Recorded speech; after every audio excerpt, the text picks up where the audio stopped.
What's up, YouTube? It's your boy Midwest 2 Review. I'm back again with another installment on the John Deere series of tractors.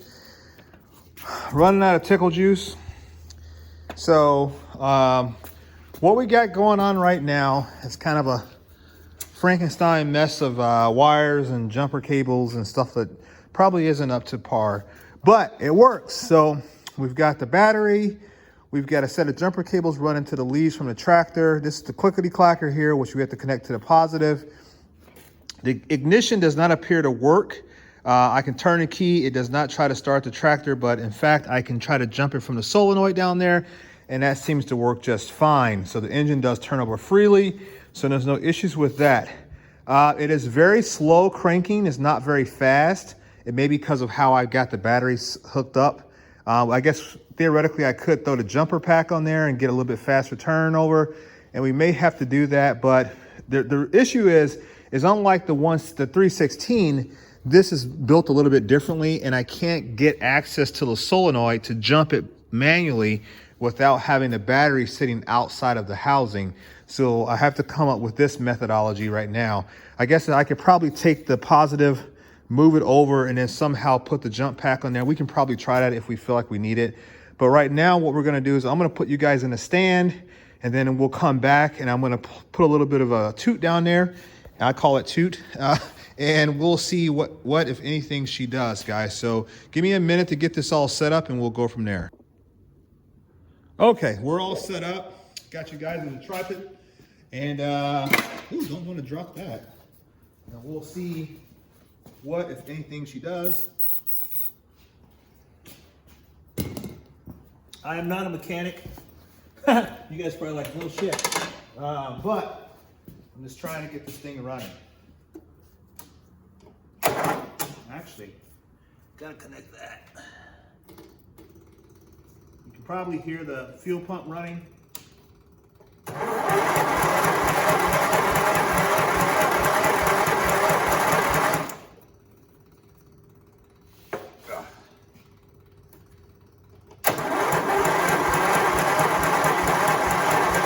Good thing is, I don't know if you guys can hear it on camera, but I can hear the compression in the engine.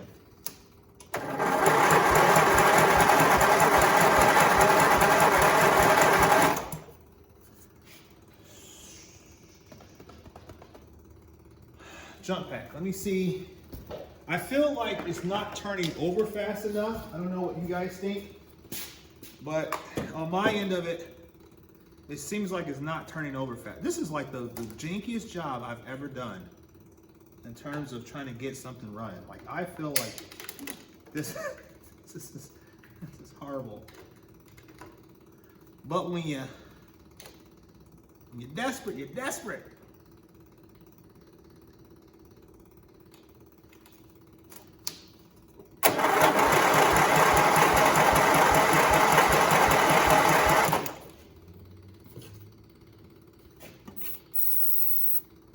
Come on, baby, pop off.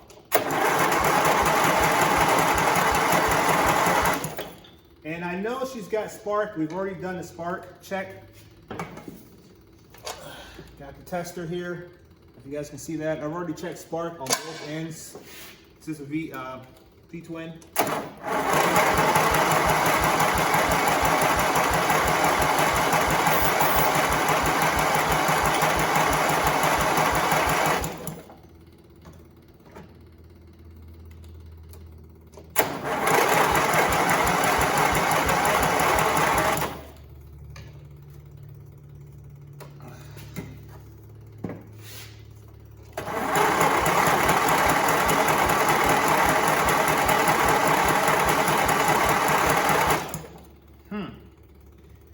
So I don't know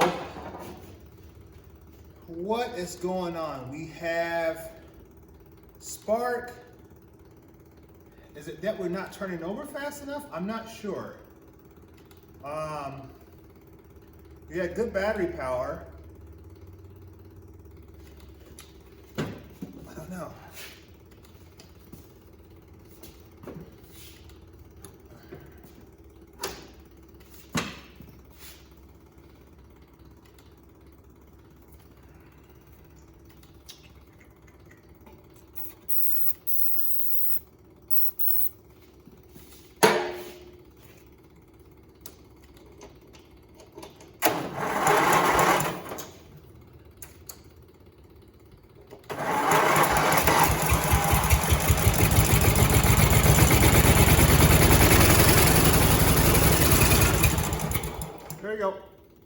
She runs.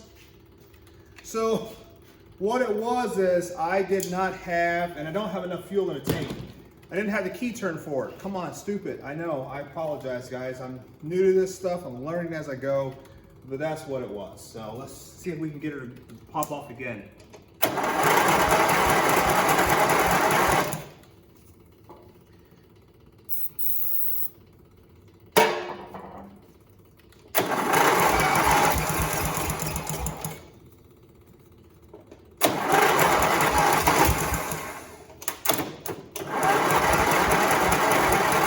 Not enough.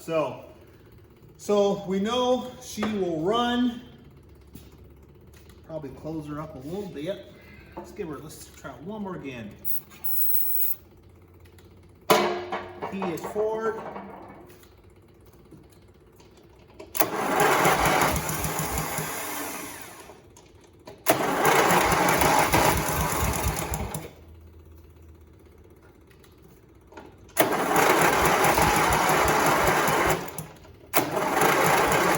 Okay, I'm satisfied with that. I don't know what you guys think.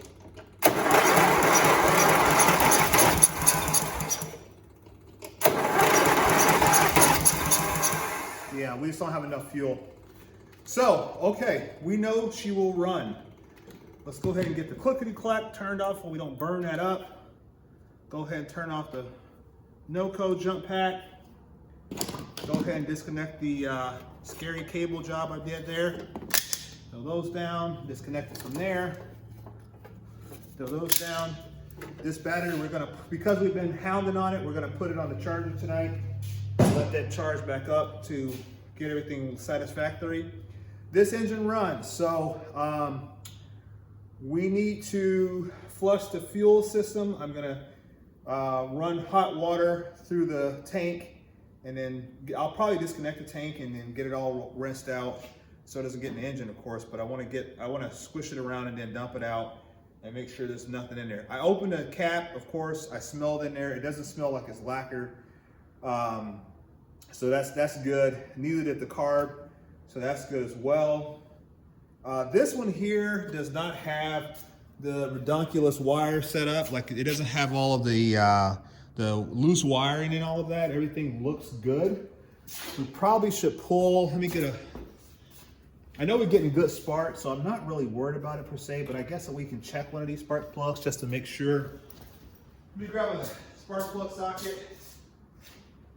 But we'll check it. We'll pull one just to make sure that all is well in the world.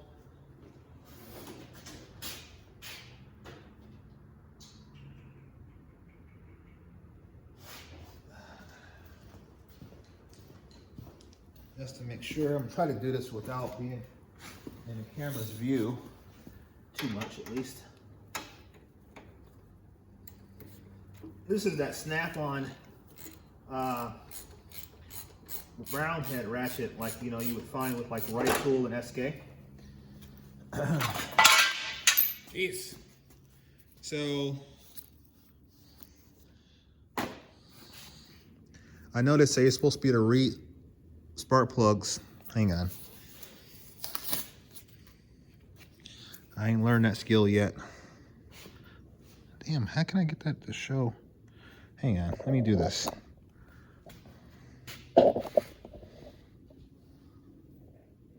There we go.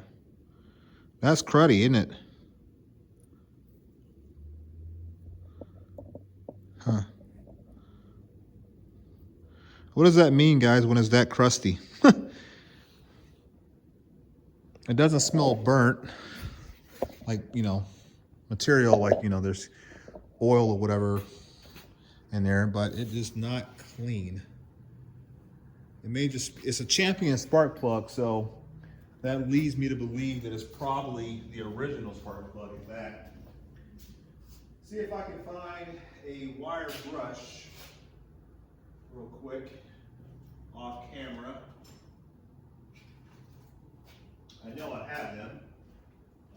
Where is it?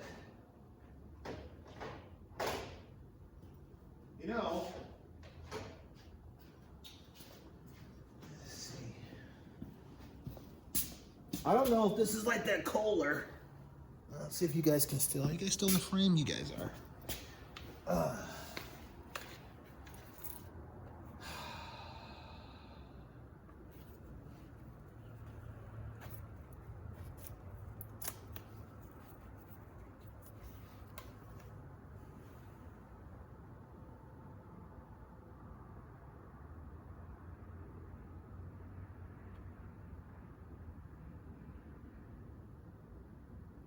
Okay, so I don't know if you guys can see it and how well that shows up on your end, but I'm checking the cylinders and the head of the piston, and with my endoscope here, I'm just looking for scoring.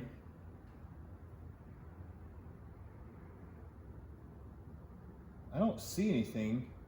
It's got a lot of carbon in there though, I'll tell you that much.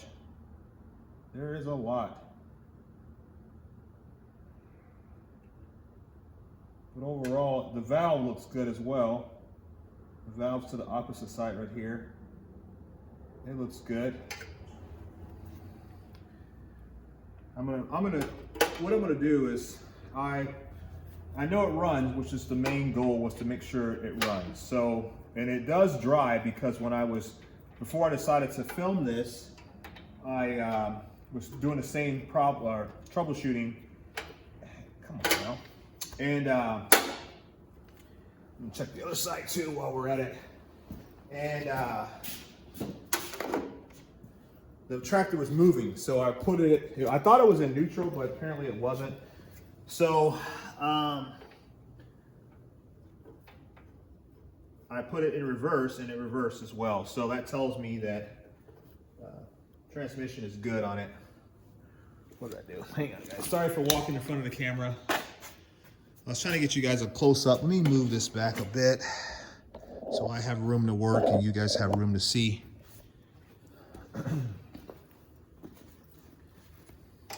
Anybody interested in this ratchet, and a lot of times people are, this is it's an older one. It's called it's part number, it's a FL749.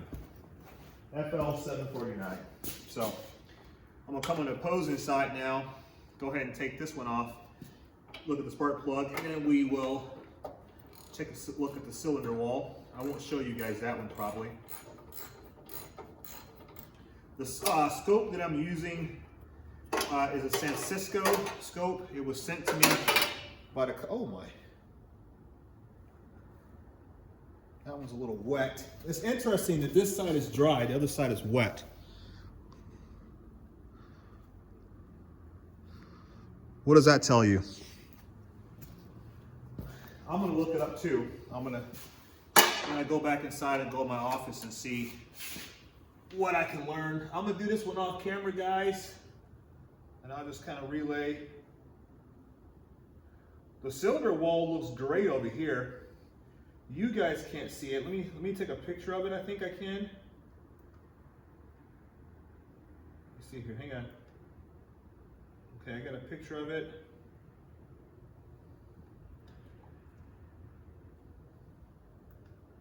Okay. Let's see if I can play this back. Let me see. That's the cylinder wall on the other side. So, and I don't know how to go up and go down. There, oh, there it is, see? So there you go. Maybe you guys can see that. Cylinder wall looks great. So, top of the piston looks good too. That's, like I said, if you're interested in this scope, endoscope, it's a San Francisco brand. Check them out. It's not bad. I don't think the price was very much. It was like 50, 60 bucks or something like that.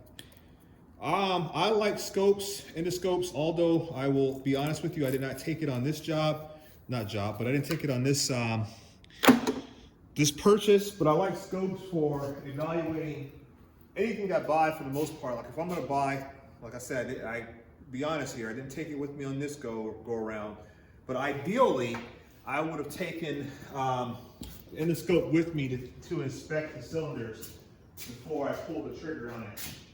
I think I was operating under the notion that unless it had like some major issues with the tractor beyond just a simple engine, I would go ahead and move forward with the purchase. That's because we do have a salvage yard here. This about 30 minutes from my location in Bluffton, Indiana. And they have over 3,000 units of tractors. It's called Almost Heaven Salvage. And I talked to the owner about a week ago about what he had, and he assured me that there's more than enough John Deere tractors in his salvage yard to choose from. So I guess, and they also have, like if they have a unit come in, a lot of times people just sell them. So it's not always like, oh, the engine's blown or the hydraulic system's bad. A lot of times people just, you know, they have them, they need the cash, and they know that he buys them, so they will bring their units into him to sell them. So that being said, Jesus, I can't get these to start. This is like the worst angle for us. These spark plugs, oh my gosh. I'm gonna do that off camera. I'm already irritated. So, so I guess nonetheless, I knew that if in fact I needed an engine and this one here could not be rebuilt, I would just go pick up another engine and call it a day. Sometimes it's not worth the headache to try to, you know, fuss around with these things. So, but this one here is in fact good, so that's a good thing for us. It does run, I guess. We'll do all the preventive maintenance stuff to it. We'll drain the oil. We'll check the hydraulic fluid. It is a hydrostatic unit, and so we'll go through all of that stuff with the fine-tooth comb. We'll have to order a ignition switch because now we know that the ignition switch is not working. We'll clean the terminals first just to make sure it's just simply not has a scale on it. So, you know, electrical components get scale over time. So we'll clean it up, make sure it's not that, before we go out and buy a new ignition switch. We can also do a couple tests with the multimeter to just see if we're getting a good electrical connection, check a couple continuity, things like that, make sure we're good on that end of it. And then if all else fails, then we'll go ahead and order a new one and call it a day. Yeah, that's it. So we are now 2 out of 3. We have 2 out of the 3 tractors we purchased that are confirmed running. As you guys would have seen in the previous video, the John Deere 160 does in fact run. And so I'll show you guys that here in a second, just in case you're not tuned into that. Can you put my tools away for a second here? And then I'll show you that tractor as well.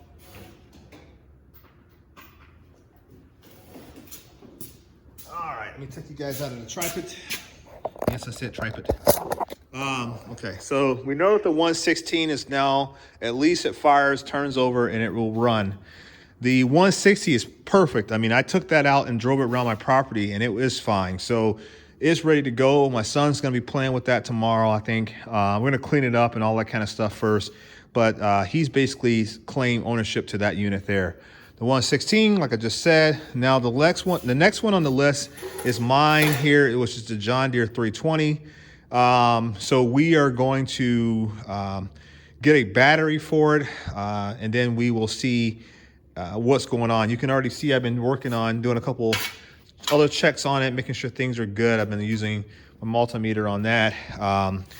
The battery from the 316 will probably fire this one up, but I'm already working on that 316 and I've got things perfect, not 100% yet, so I don't want to go pulling the battery out of that to throw it in the 320, but they probably take the same size battery. So, I mean, that's just what I'm assuming. This is a much bigger engine. That's a Kohler 12 horsepower. This is a, I don't know, like a 20 horsepower overhead valve V-twin liquid cool. So this is a much better setup.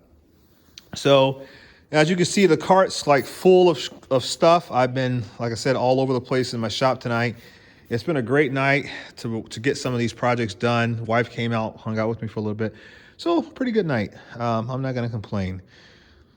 So we'll get a battery purchase for this guy now that we know that it does run, and we need to go and fill up our tank full of fuel because we have to get fuel in these units. Even that little guy over there needs gasoline in it as well.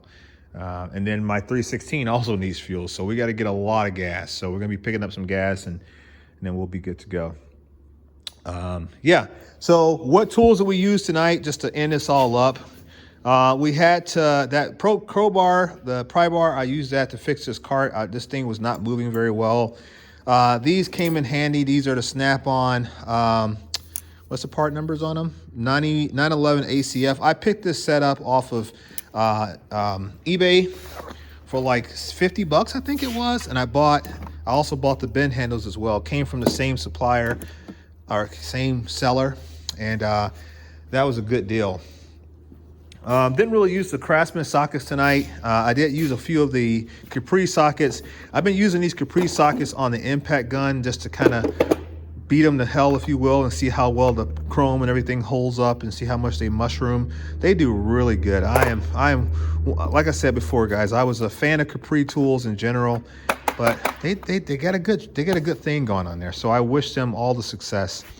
I picked up, as you guys may have seen in a previous video, I keep talking about it because I'm so happy about it.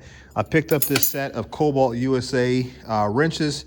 I bust those out tonight. The first chance I could to use those, I did, and they worked like they should. I mean, there's really nothing to report out on that per se. Something I've never used. I've had them for a while, but have not put them to work until tonight. I actually got a little bit of surface rust on there. Probably should. Yeah, they got a lot of surface rust on there. I need to. Yeah, gee whiz, man, I gotta oil these suckers down, bro. Okay, so I use these. These are the Knipex 130 or 137/28 wire strippers, cutters. Awesome tools. These are perfect, and I think the best thing about these is that obviously you can strip your wire, but then you have the serrate, the teeth there on the jaw to just grip and pull. So if you're working in a confined space, you can do your cut and then pull it off, and it's real quick. Love those things. Picked up these cheap set of bolt cutters. A couple of the 160 had nails used as a way to affix the deck to the tractor. These little cheap bolt cutters I picked up at Tractor Supply. They work great. Now I do own the Knipex. Don't get me wrong. I have the best of the very best of the very best. I own those already, which is these puppies right here. You can see we've been using the hell out of those in the past. They work perfectly, right? But if you don't want to go out and spend $60 on a pair of bolt cutters, dude, these ones from Tractor Supply were like $10 and they work great. I mean, that's the problem with a lot of these designs. They get out there, they get patent for a while, and then the patent dries up, and then the next Chinese company jumps in there and then replicates what we've already done.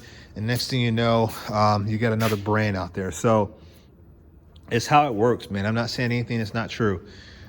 The endoscope, Francisco endoscope, like I told you guys, that's awesome. Check them out on Amazon if you can.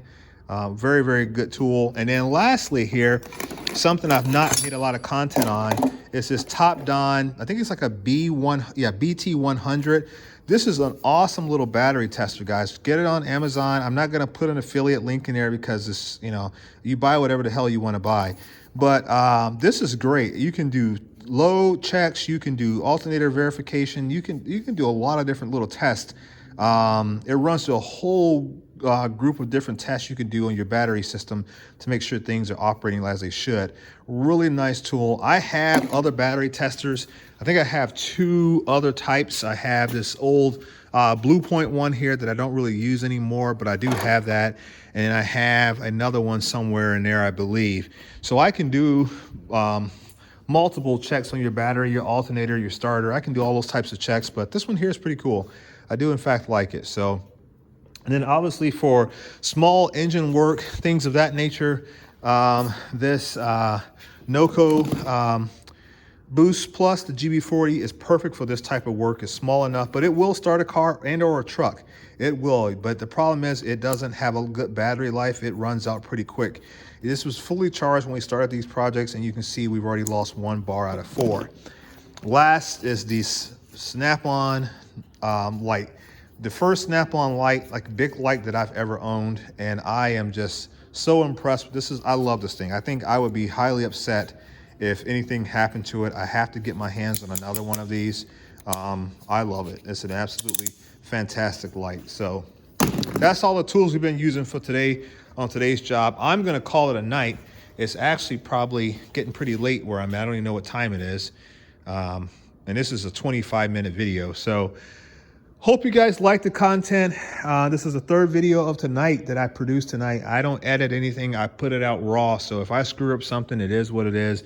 And you guys get to see it and comment on it. So make sure that you guys are subscribed. I am trying to hit 10,000 subscribers this year. We're nearing 7,000. So if you like the content, give me a sub and leave a comment. As always, guys, click that bell so that you are notified whenever I post videos, because it's very sporadic right now. And let me know what you guys think about the John Deere assortment that we're working on. Any tips or advice that you can give regarding the spark plugs or whatever. I am open to hear what you have to say, and will provide feedback to your comments. All right, guys, I will catch you on the next one. Peace.